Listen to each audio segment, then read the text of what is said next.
Thank you. Good morning. Thanks to Elizabeth and Kristen and New England Passive House for inviting me here to speak this morning. My name is Chris Corson. I'm a designer and a builder.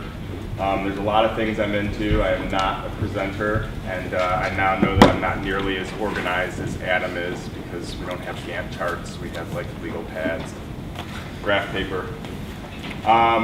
I see my grandmother sitting in front of her kitchen counter with a glass of scotch and a cigarette in her hand. And she used to always say, proper preparation prevents poor performance. I try to take that to heart when building passive houses. I have not taken that to heart assembling this presentation, so hopefully we'll be able to get through this. It's hard not to talk about Passive House without first addressing the impetuses for our effort. Of course, we all have different drivers for trying to achieve these various metrics, but I can only speak from my own personal experience.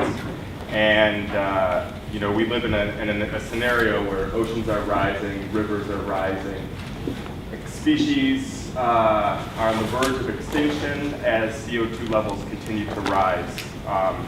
There's a lot of people that have dedicated their careers to climate study and the changing climate, and I think it's important to connect that with the reason why some of us are trying to achieve Passive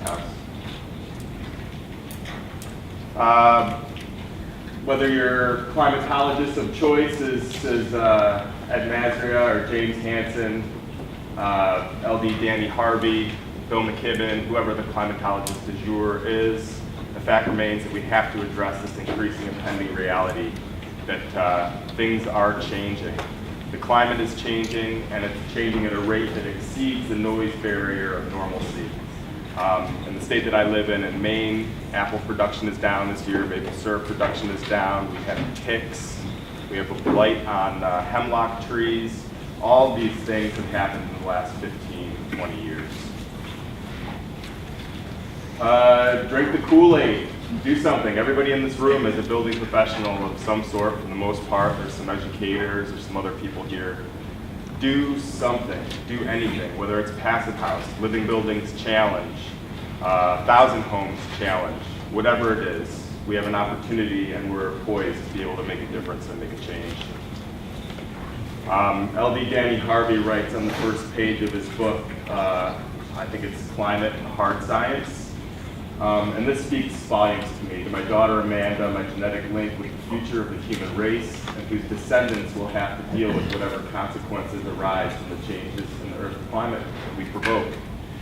We have a responsibility to design and build things in a responsible manner, and we have the opportunity to do that. James Hansen writes it would be immoral to leave young people with the climate system spiraling out of control. I really believe that.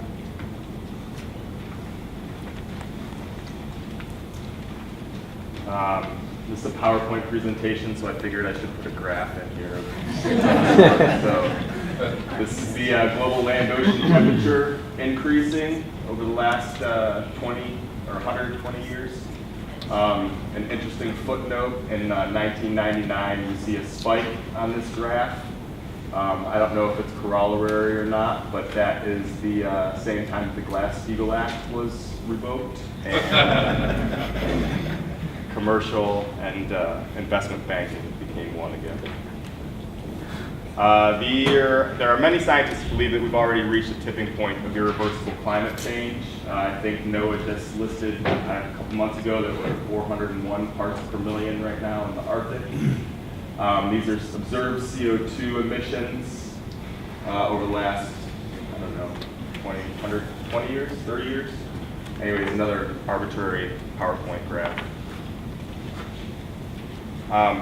So we have not only a moral responsibility, but ultimately a categorical imperative, I believe, to my slideshow is not so here, so excuse me.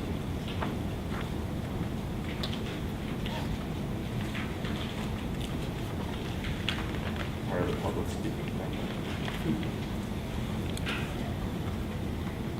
So we can do this. We can be mindful of the inherent integration of the projects that we're involved in as professionals, not only into the built environment, but also into the overall energy balance of the planet.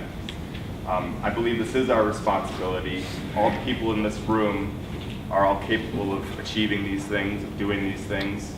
I'm never going to cure cancer. I can't prevent war. I can't eliminate starvation.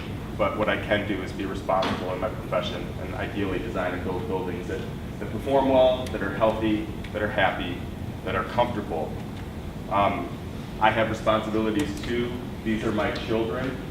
And this is what we do in our homes. We live in our homes, we work in our homes, and we raise our families in our homes. And they should be comfortable in every regard, thermally, auditorily, visually, so on and so forth. I really got involved in the Passive House movement after my kids were born and the impending seriousness of my responsibilities to them and to the rest of the world sort of hit home for me. And that is the segue to Passive House. This is how we're going to achieve these reductions, and we need to design and build better buildings. One of the most compelling aspects to me of Passive Houses is the whole systems approach, the building science, the engineering, focusing on components that have longest lifespans and therefore lowest embodied energy costs. To me, that's envelopes. I believe that we should put a lot of energy into envelopes. They last a couple hundred years, as opposed to mechanical systems which last, 20 years. Year one, Passive House number one. The design impetus for this was affordability, replicability, surpassing the Passive House metrics if we could, and saving the world as a footnote on why we're doing these things. Some of you may have seen this house before. It's gotten a little bit of press. This was a house that we designed in Knox, Maine. It's thermal bridge free. It was designed to exceed the Passive House standard, and it was all built with locally, readily available materials. It was supposed to be an example of replicability, so that any contractor, any designer, anybody could spec materials that could be achieved or could be purchased at any hardware store, box store, lumber yard, nationally, and still achieve the Passive House standard without fancy tapes, membranes, and all the other cool products that are available from Europe. And, excuse me.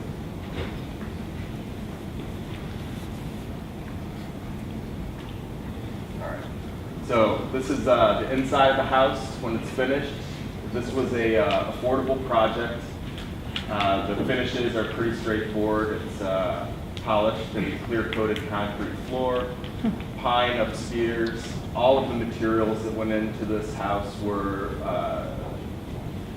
purchased as locally as possible.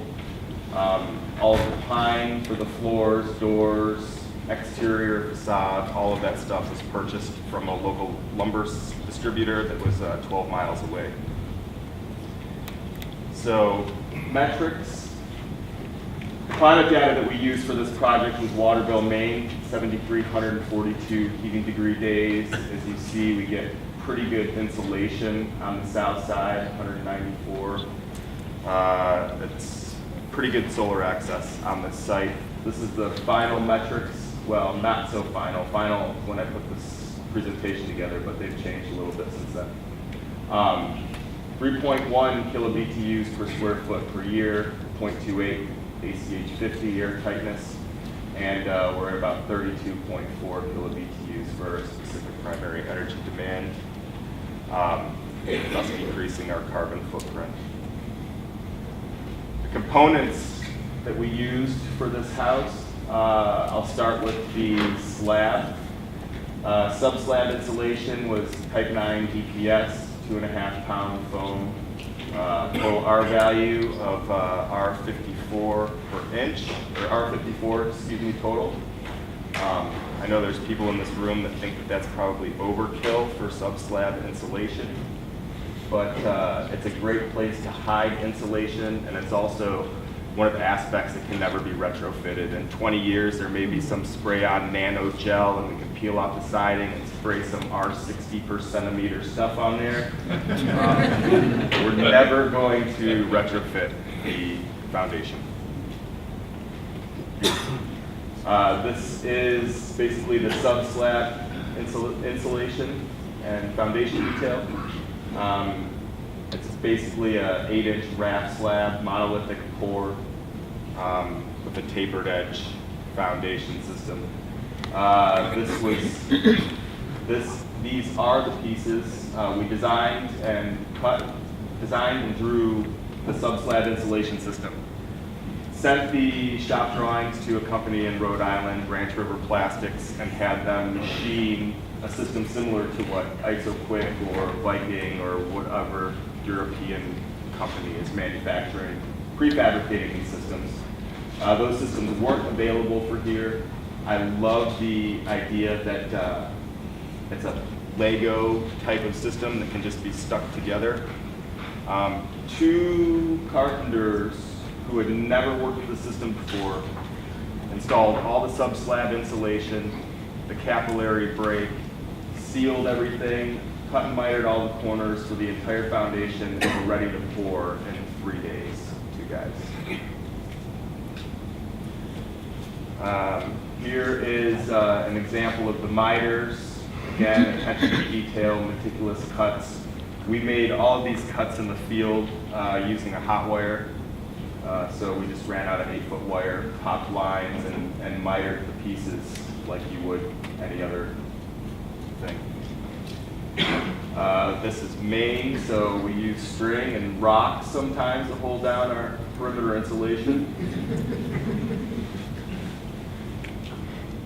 And again, meticulous attention to detail, ensuring that the first layer of our air barrier, the capillary break, and the vapor barrier underneath the slab stays intact. So we vacuumed and cleaned all the rocks off after this was installed, carefully installed the vapor barrier, and this is a picture of the vapor barrier installed.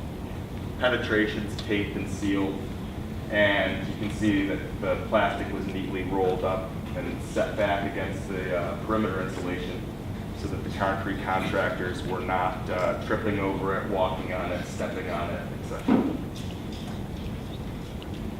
This is probably overkill, but it's sealed. One of the things we did was eliminate the chairs from the steel. There's a lot of steel in this slab. It's a continuous 8-inch continuous pour without a thickened edge. It's a wrap slab. We eliminated the chairs. We cut 4x4 blocks of foam to ensure that the steel stayed directly in the center of the pour, and also to ensure that the weight of the concrete could push the steel chairs through the capillary break.